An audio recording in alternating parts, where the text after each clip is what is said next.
Hi, I'm Joshua Kirk, And I'm Brian Pagels. and you're listening to Talkin Concerts with Kirk and Pagels. On this show, we speak about concerts we've attended, the pros and cons of select venues, what makes a great show experience, and more. On certain episodes, we may have people from a venue on here to share thoughts and insights of their own. In this episode, we're going to talk about what's been going on in our lives lately. We'll talk about some shows we've been to in 2026, including a couple that Joshua, you and I have been to together. So that'll be fun. Oh, yeah. And then we'll also talk about just generally what our favorite shows of the year have been so far, and as well as upcoming concerts we're looking forward to. So without further ado, I hope you enjoy this first episode of Talking Concerts with Kirk and Pagels. 2026, man, has been a big year for me so far. As followers of my content may already know, I've been adding content to my website, including reviews and brief thoughts on new albums, concerts I've attended, kind of like the theme of this show, and everything in between.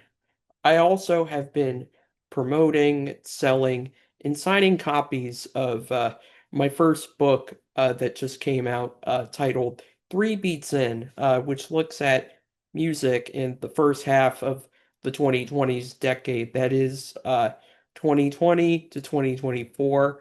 Um, and stuff I've been doing more recently is that I recently got on Substack and have an account there, and some of the stuff that I've put on my website lately, I've also put on my Substack as well.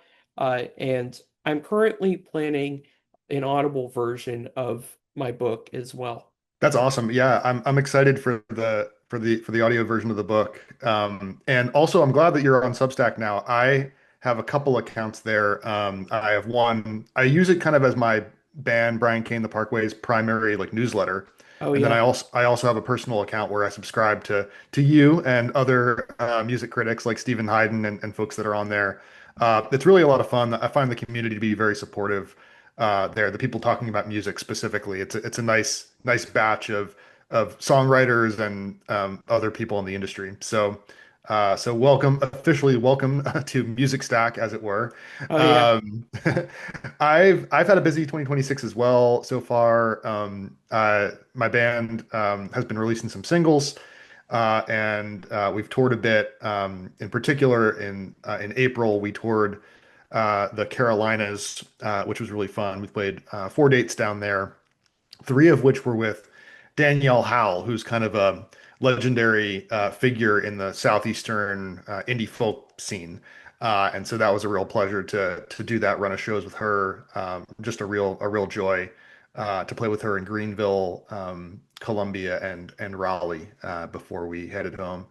And then my band also just this week, actually, as we're recording, announced our next record that's coming out, Roses and Kerosene, which is going to be released in September.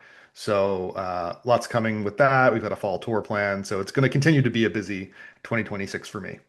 Oh yeah, that's really awesome. I'm looking forward to the new album, and yeah, because those who have been following me for the last few years would know that I notably put your band's last record, Killing the Bear, in my favorite albums of 2024. And but now on to the topic of the show, which is concerts we've actually been to, and specifically ones we've attended in 2026. I'll start with ones that I attended on my own.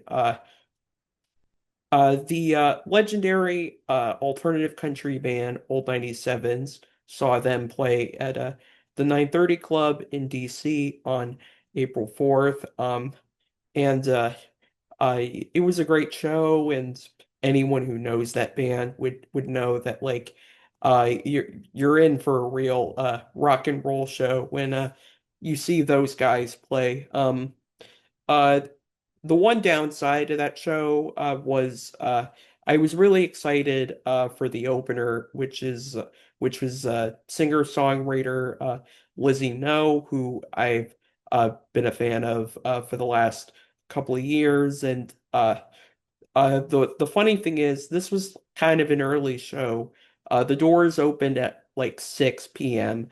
and and they came on like 15 minutes after the doors opened. And from what I heard, they only played like 5 songs. And like how I could tell something was a little off was when we walked into the venue, I could hear them like playing, and yeah, when we got out there, yeah, they had just walked off the stage, and like so we ended up missing their entire set, which I've been pretty lucky. Like, that's never really happened before when we've been to a show, but yeah, that was definitely really sad because I've been a fan of like their music and also kind of Yeah. their advocacy as well, and but the old 97 show more than made up for it because yeah, because they were fantastic. Yeah, but speaking of fantastic, I also saw uh Fantastic Cat, the folk rock supergroup, play at the Hamilton in DC on April 17th, and it was on the tour supporting their new album that just came out, Cat Out of Hell, which yeah is really good. If y'all have not listened to it, you should go seek it out for yourself.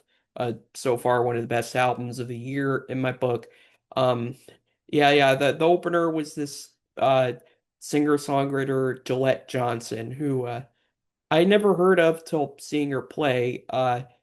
And open for them. And yeah, she just played solo, like yeah, like her and a piano, and yeah, it was yeah, and she was great. And the most recent show I've been to at the time of recording this is uh uh yeah, the poster right behind me. The one and only Wednesday played at a Cat's Cradle in their home state of North Carolina, Carborough to be exact. That was on May 4th, and that's a show I actually want to get deeper into later because it really was something special. But the first 2 shows that I went to this year is actually a couple that we've been to together. Yep.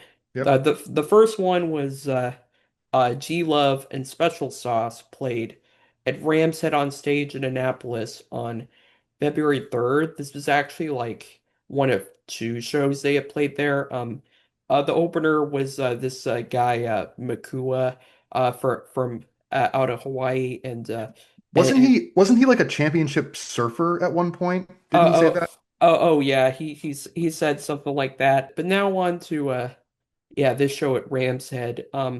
Yeah, I'm kind of uh interested to hear. Yeah, what did you think of this show? I was glad to get the invite. It was kind of cool. I'd never seen G Love before, but I'd been familiar with him and his music since the 90s. Like basically since he started. Growing up in New Jersey, I was kind of familiar with what was going on in the Philadelphia scene, Yeah.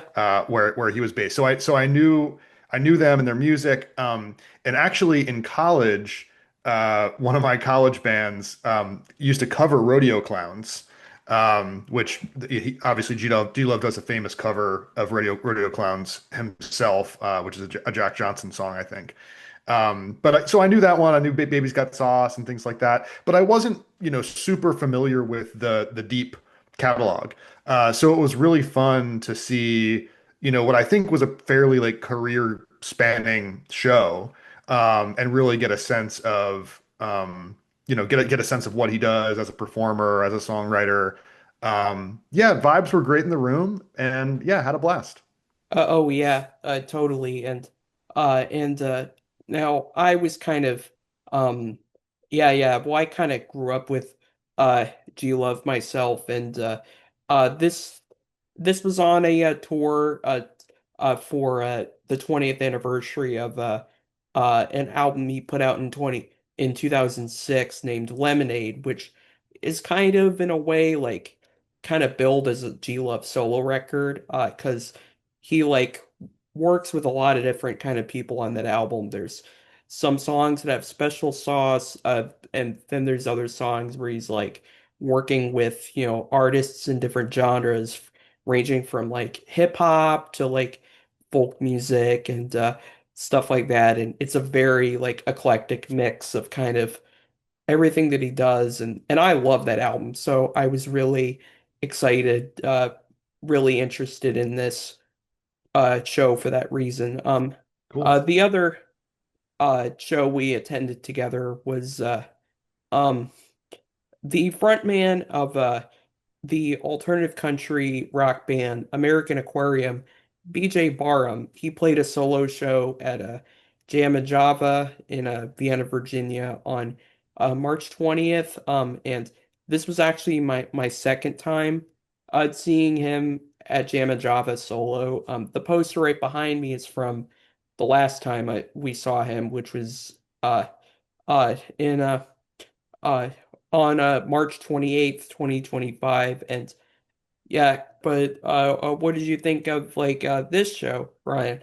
Also, this was my first time seeing either BJ Solo or American Aquarium, even though I've been familiar with the band since Burn Flicker Die, which I guess came out, gosh, that was 2012, I think. Oh So, yeah.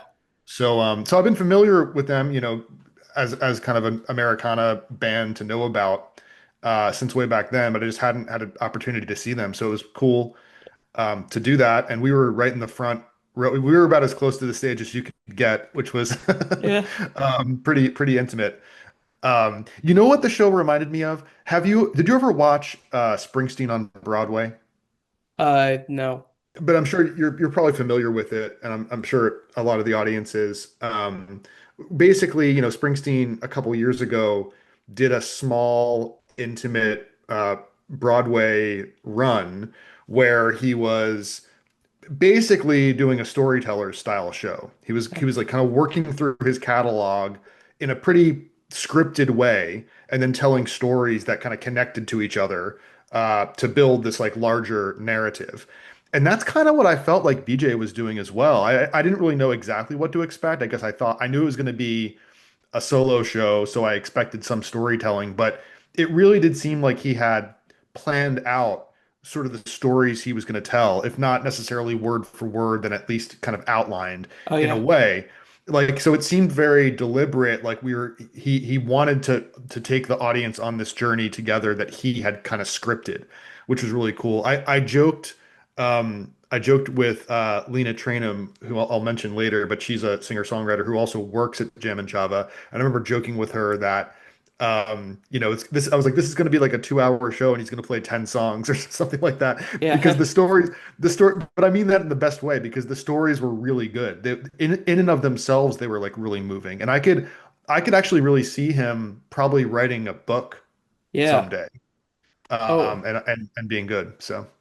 Oh, yeah, I definitely hear on that. And he was like telling stories about kind of, yeah, like formative events in his life, like Yep. including like, his sobriety and like also like how kind of um like certain songs, yeah, are about like one of American Aquarium's more recent records, Chickamaucomico is kind of a Mm, is a very like kind of different record in their catalog because it's like, yeah, I mean, it's not as raucous as like most of their albums. It's more intimate and kind of mhm. storytelling focused. And I've had him on the podcast and he sort of told me it may as well have been like his second solo record or something like that. And but yeah, I definitely am right there with you on that. I'm Mhm. interested to hear more about shows that like you yourself have been to. Yeah, so I've been to a bunch of shows this year. I'll highlight a couple. So I just mentioned Lena Trainum, who works at Jam and Java, but her main kind of artistic pursuit is as a songwriter and kind of front woman of a pop rock band. And I saw her play a song at a show at Songbird. This was back in March. She was the first act on a three-act bill opening for Shelby Morgan, who's based in Baltimore and has also played Ram's Head and Historically Close Friends, which is a kind of a DC kind of indie pop flavored band. But I was there for Lena primarily because I knew her, and her band was super tight. They really rocked it. Really engaged the crowd. I think won over a lot of people who had been there primarily to see Shelby or Historically Close Friends, which is always kind of a cool thing to see. A friend of yours really like win over a crowd. So I really enjoyed that. Um, I also, another friend of mine, Troy Millette, who's a songwriter based out of Burlington, Vermont area. He tours a lot, and he was on tour as the support act for a band called Carolina Liar. They came through Jam and Java in April, so got to see him. So it was just great to see him and catch up because we don't get to see each other in person, but a couple times a year if we're lucky. So that was really fun. And really good show. He did a he did a great cover of I think he's recorded this now. I think it's available to stream. A cover of "It's My Life" by Bon Jovi, but like really kind of mellow and stripped down. And the whole crowd was singing along, so that was a blast. Oh yeah. So and Troy's just a funny guy, great person. And he also hosts a podcast, so a little shout out to that. It's called Load In Through the Back, where he has on musicians and they tell stories about their careers and their music and stuff like that. But at the end of every episode, he asks every artist to tell their worst load-in story, like which experience was the absolute worst. And I've been listening to almost all of the episodes he's released, and for any artist that has played Smith's Old Bar in Atlanta, that seems to be the consensus choice Oh yeah. of terrible load-in because like I think there's a stair situation, like a steep staircase where so if you're like loading in like a Hammond organ or something like that, going up the staircase, or even just heavy road cases or amps or whatever, Oh it's yeah. it's a beast. So anyway, that's neither here nor there. But and then more recently, I saw Koshari, which is kind of they're a DC-based kind of shoegaze band. Think like My Bloody Valentine, inspired type of music. Oh yeah. Um, David Gassman is the bassist in that band, and he and I have played together for many years in the Beanstalk Library. And so I went out to go see them to support Dave, but also because I really like the band. I think they're one of the best at doing that style of music. And they have Oh really yeah. And catchy songs. Yeah. yeah. And given that, yeah, they're probably a lesser known band, they're kind of a group that if they were on maybe some more notable indie label and got more attention, they'd probably be like, like a Stereo Gum like album of the week pick or something. Yeah, you could totally see that. It's all about I've been hearing this concept lately of the opportunity to be heard. Like that's what artists like really want. And it's what many artists just don't get. Like just the opportunity to be heard by the people, the tastemakers, the people who, could um, give a positive review of your music. But yeah, they're a great band. I would definitely recommend folks check them out. Great live as well. So that was at Galactic Panther in Alexandria, which is a relatively new venue, which is really cool because it fills a gap. I live in Alexandria and have for many years. And it's one of the gaps here has been there haven't been really great kind of small venues for original music most of the time I've lived here. And Galactic Panther opened a couple years ago. It's an art gallery on King Street, and they host shows most nights. And they get really good local and touring acts in there. I've played there a couple times too, and the staff is really great. So definitely recommend that folks in the area get that on your radar. And then the last show I'll touch on is I saw the DMV's only Radiohead cover band, only and best Radiohead cover band. They're called No Surprises, and they played at Jam and Java as we're taping last Friday night, June 5th, and had a blast at that show. Ryan Walker from the Beanstalk Library and I went together, and we had a really good time. We know the bassist in the band now. He's a guy named Jason Mendelson, who's been very active in the DC music scene for a long time, and has also played in both the Beanstalk Library and Brian Kane the Parkway. He's a multi-instrumentalist, so he's the kind of guy who gets called a lot when you need a bassist or a keyboardist or a guitarist, whatever, to fill in on stuff, and a really good guy. So anyway, he nailed the Colin Greenwood parts of Kid A. They played the entirety of Kid A that night. Wow. And then they kind of encored with about half of Amnesiac as well. So it was a really cool like focus show. They clearly had done their homework and like came prepared to like nail Yeah. the album parts like to a T. It was super cool. Oh yeah, and it definitely sounds like a really cool set because I mean like Kid A is my yeah, is actually my like number two favorite Mm, album of all time and my favorite wow. Radiohead album, so yeah, so clearly like this sounds like a show I would have totally been down for. And for shows that I have lined up that I'm looking forward to. I'm actually going to see Wednesday again in Baltimore at Cool. Nevermore Hall, which is formerly known as Rams Have Live.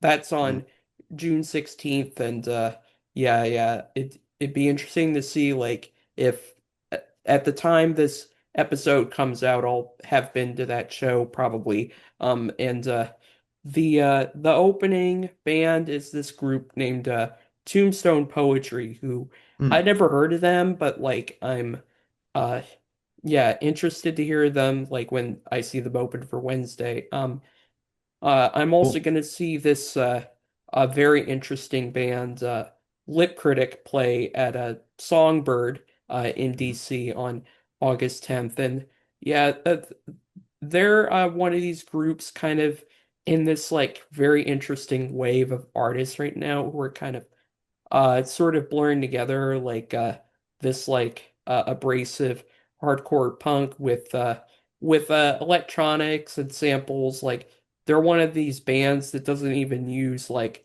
guitars or oh even wow. like synthesizers to create their sounds. They like use these kind of like these like different samplers, and then they have like, from what I've heard, like two drummers who are like on opposite ends of a stage. So Cool. that'll be a very interesting show, and I have been a fan of their stuff for a couple of years now. So I definitely am. I'm looking forward to like hearing them live. Nice. I'm interested to hear, yeah, like about any shows you got coming up that you're looking forward to. Again, like as we're taping this, I know this will come out a little later, but I am super excited because tomorrow night I'm gonna go see Deer Tick at the Atlantis. Now, Deer Tick's a band that I've been a fan of, for the better part of 20 years probably. I've never seen them live.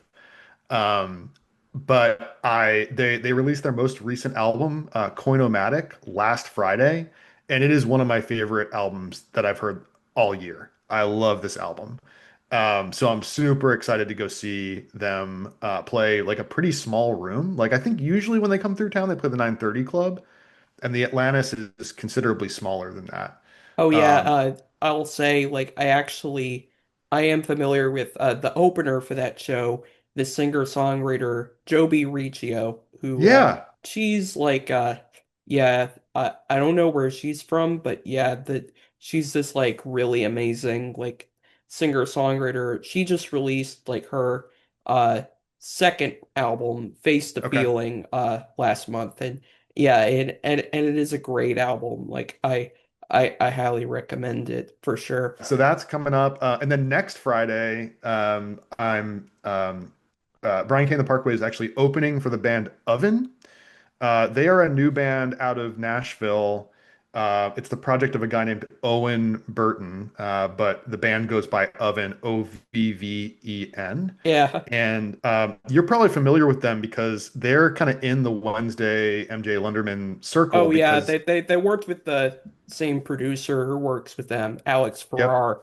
exactly. Yeah, so we're opening for Oven next week, and I'm super pumped about that. He and I just like connected on Instagram a few months ago because Oh wow. I wanted to tell him how much I liked his album, and then we just kind of kept in touch Oh yeah. and wound up booking the show together. So that's going to be a blast. And then and at the end of June, you might some of you folks might be surprised to know of someone of my age and musical interests. I've never seen Wilco before, but I'm correcting that at the end of June, I guess weather permitting, because Ryan Walker and I are gonna go up to the Solid Sound Festival that Wilco hosts. Annually, I guess for the last couple years, this has been in the Berkshires in Massachusetts, and that's where it is this year. So Wilco and kind of all Wilco adjacent side projects basically play this festival, but they kind of curate it and invite other bands too. So I'm also going to get to see Ryan Davis, Elizabeth Moen, Gang of Four, Billy Bragg, both solo and playing Mermaid Avenue with Wilco, which I think is the first time that's ever happened, and the Breeders and like a bunch of other bands as well. So it's like a camping festival. So I'm pretty pumped about that. And then I haven't yet decided if this is going to happen. I'm not sure. I don't have tickets yet, but uh, Joshua, you might be surprised to know. I don't think we ever talked about this before, but I am a big Fish fan, and I try to go see Fish annually or whenever they come through town. So they are coming through and playing Merriweather Post Pavilion for the first time in a couple years, a good couple years, Wow. in mid-July. And so I'm probably gonna try to catch at least one, if not both of those shows this year. So that's what I have planned. Oh yeah. Wow. Like I mean, I'm not completely surprised that that you would be into Fish, but I'm actually yeah. wearing a Fish shirt right now. Oh wow. Yeah, yeah. But yeah, that should be interesting. And yeah, but yeah, I have like Oven's album gnawing at the cord on like my list of like records to check out. Like I realized, oh, it came out in February, so Yeah. I'm a little bit behind, but but I think hearing you say like, uh they worked with the same producer works with like, Wednesday and MJ, I'm like, that's totally in my wheelhouse, for Hmm. sure. And yeah, I actually have seen Wilco a couple of times, like uh like years ago. Oh yeah. I think you'll be in for I haven't seen them in years, but uh think you'll be in for a real treat, and obviously, uh and obviously like uh Jeff Tweedy's like a longtime hero for both of us for sure. Yeah, Um yeah. And I have seen Tweety solo, so I just want to make that update. I have seen him solo before at the 930 Club. That was just a couple years ago, and it was a phenomenal show.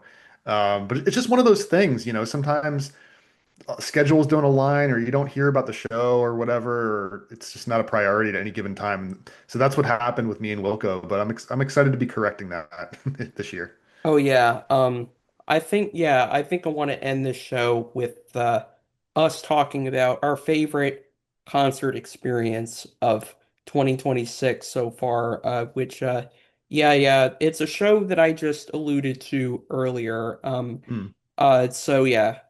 So Wednesday, who were kind of a really like, much uh acclaimed and beloved indie country and rock band, um performed at Cat's Cradle in their home state of North Carolina. This was in Carrboro, which is kind of in the Chapel Hill area, and this Hmm. was actually the third and last show of a residency that they did at that venue. And yeah, I the poster right behind me sort of shows all the dates they've played, and yes, like they did play Coachella this year.